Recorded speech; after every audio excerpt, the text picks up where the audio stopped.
tugas yang ia perintahkan sebelumnya, karena jika melanggar maka Tel tak segan-segan akan mencopot jabatannya. Di tempat lain Richard dan Roscoe mendatangi alamat rumah orang tua Jobling. Ternyata kedua orang tua Jobling tidak tahu kalau anaknya tersebut telah meninggal.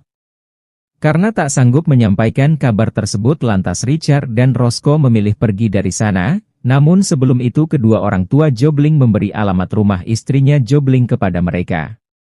Namun sesampainya saat Richard menyampaikan kabar kematian Jobling kepada istrinya, justru istri Jobling malah tidak peduli karena dirinya pun sudah kesal dengan kelakuan suaminya yang sempat mencuri barang milik perusahaan cleaner hanya demi membeli rumah baru.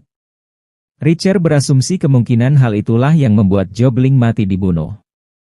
Setelah itu Richard dan Roscoe kemudian menemui Picard di suatu tempat untuk mengambil hasil pengecekan mobil yang terbakar. Diketahui bahwa pemilik mobil tersebut merupakan bos rental.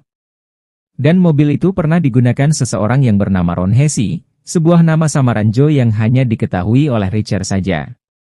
Mereka berdua kemudian lanjut mencari barang-barang di motel yang ditempati Ron Hesse. Seorang pelayan memberitahu mereka bahwa barang yang mereka cari sudah ada yang mengambilnya 20 menit yang lalu. Namun dengan kecerdikan Richard, ia berhasil menemukan barang-barang Joe yang telah dibuang ke tong sampah. Richard juga menemukan sebuah daftar kode rahasia yang diselidiki Joe Richard. Bersamaan itu tiba-tiba Richard dan Roscoe diserang oleh orang tak dikenal.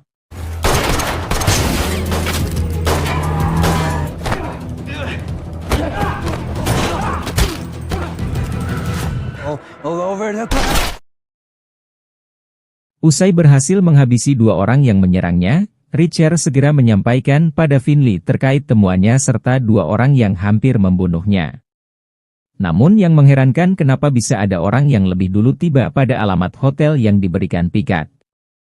Finley berasumsi ada kemungkinan Stephenson menyadap pembicaraannya saat Picard menghubungi Finley, karena sebelumnya Stephenson lah yang lebih dulu mengangkat telepon Picard.